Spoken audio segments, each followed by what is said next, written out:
Howdy everyone, it's me once again, the one and only Tilward Ann. And today, as you can see, I'm still continuing my Disney movie marathon where I'll be talking about the movies, obviously, the shows, merchandising, I don't know, whatever the case may be. If it's related to Disney in any shape or form, then yes, of course, I'll be talking about it. So I'll be referring to this group of individuals from Plugged In, this podcast kind of a thing. But this is going to be a much shorter video because one of the individuals from the want to discuss the film, Turning Red.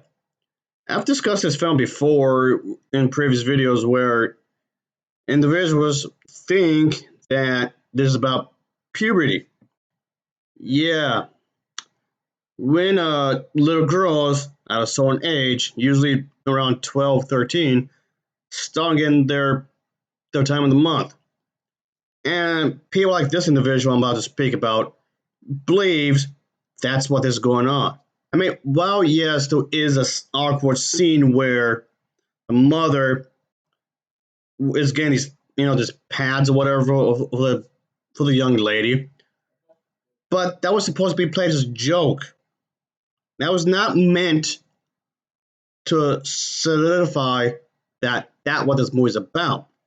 The two like scenes like that, as trivial as that is, and blow it out of proportion and act as if that's what this is about.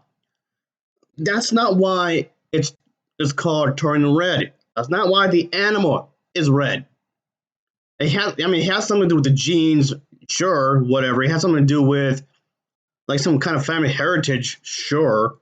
That's what it's going down to. I mean, I'm skipping on some details because I don't want to spoil it really. But anyway, just here we go.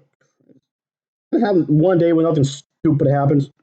In the 2022 Pixar movie Turning Red, now being released in theaters for the first time, we meet a Chinese-Canadian teen named May. May's got all your standard issue adolescent problems: insecurities, crushes, body changes. Crushes?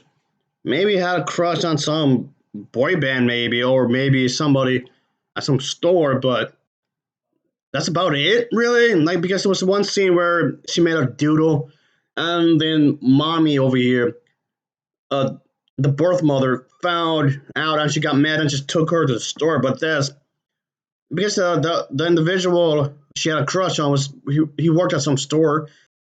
Because the joke here is that the mother character is severely overreacting, therefore proving that she's really toxic.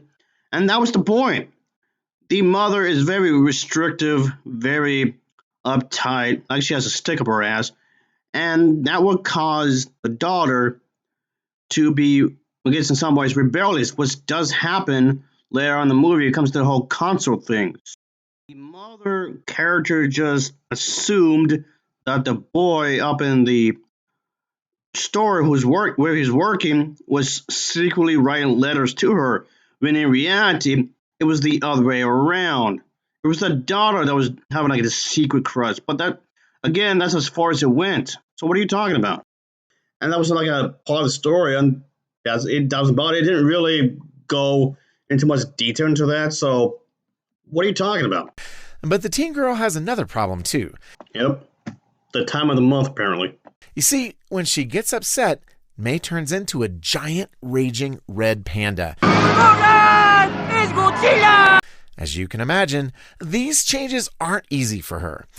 Yeah, no shit, Sherlock! The movie's title serves as an in-your-face metaphor for puberty and all the changes that go along with it. No, it isn't.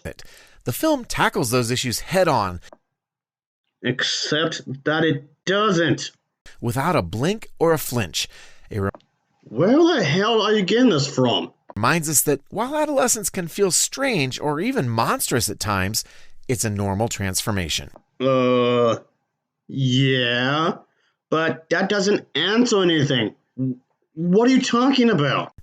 But as any parent of teens can tell you, that season can also be hard on family relationships.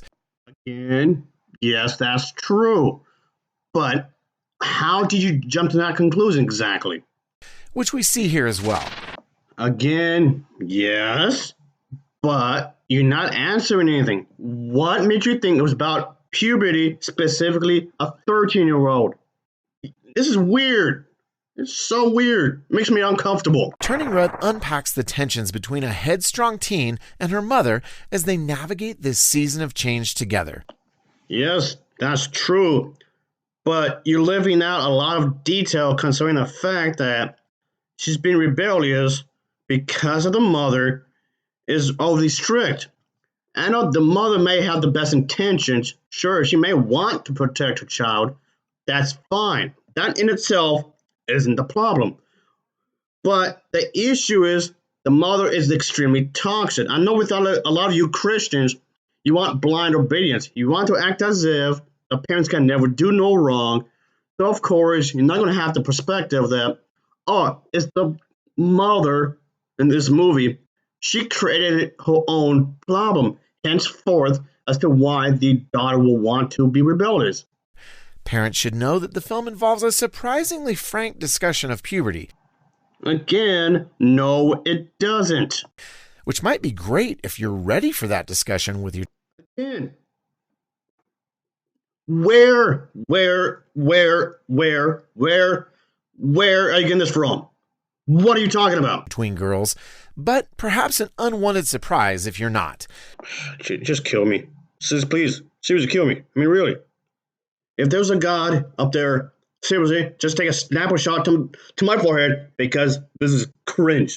There's also a lot of Chinese-themed spirituality here as well. Kind of. But what does this have to do with it being a period? So you just may have this awkward conversation where the mother and the daughter is going to basically have their periods roughly around the same time. You know, considering the fact that the menstrual cycles and whatnot, I don't want to get into this. I really don't. And at times, the film sides with May and her rebellious attitudes towards her mother. Yes, but typically teenage male or female, or people who identify as male or people who identify as female would typically do that. It's normal. It's a part of growing up. It's basically a coming of age story at the end of the day. Some predictable bathroom humor turns up too. What? So we're giving Turning Red a 3 out of 5 for family friendliness. And I'll give your review of this film a middle finger. Read the full review at pluggedin.com/radio. Don't be telling me what to do. And listen to the Plugged In Show No. wherever you get your podcasts. Up your ass around the corner. I'm Adam Holtz for Focus on the Family's Plugged In Movie Review. So you're under the impression that there's going to be a bunch of 12, 13-year-olds coming to this movie and expecting it to be about puberty. I don't know. And just be willing to watch this kind of a thing? Okay. What the movie is actually about versus what he thinks the movie is about are two different things. That's what I'm trying to get out of here. And also, you. I mean, okay, who am I to tell, people to talk about what kind of stories? If they want to talk about puberty or whatever, how your body would change in a specific time period of your life. Like some people have it sooner than others and later than others. It happens. No judgments here. You can write whatever the story you want, I guess. Obviously, it's America. You can do whatever you want. And when it comes to different stories, of course. I mean, yes, you can make any story interesting as long as, is well executed, of course. But, yeah, there's a whole conversation where people believe that is the premise more important than the execution, or is the execution more important than the premise, or is it both? That's like a whole conversation you're going to have right there. But anyway, like I said, I just want this quick. It's just so cringe. Yep, made me uncomfortable. Thank you, I needed that. Anyway, that'll be it, folks. See ya.